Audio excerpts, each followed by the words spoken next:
22 जनवरी 1950 भारत का इतिहास हमेशा के लिए बदल गया।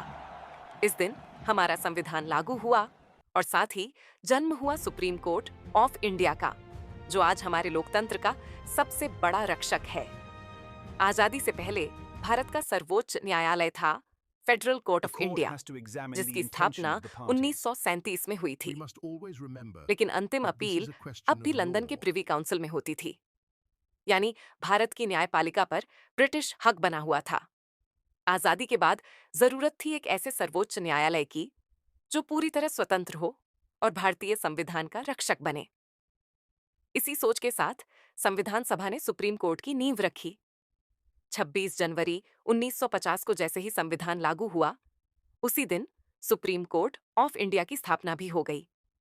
और कुछ ही दिन बाद 22 जनवरी 1950 को सुप्रीम कोर्ट ने अपनी पहली बैठक की संसद भवन के चैम्बर ऑफ प्रिंस में। उस ऐतिहासिक दिन भारत के पहले चीफ जस्टिस बने एच जे केनिया और उनके साथ 7 अन्य न्यायाधीश भी बैठे।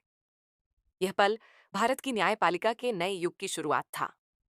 तब से लेकर आज तक सुप्रीम कोर्ट न सिर्फ देश का सबसे बड़ा न्यायालय है, बल्कि इसे संविधान का गार्डियन और फंडामेंटल राइट्स का कस्टोडियन माना जाता है।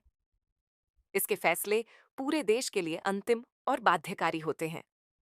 सुप्रीम कोर्ट सिर्फ एक इमारत नहीं है, बल्कि यह हमारे लोकतंत्र की सबसे बड़ी ताकत है।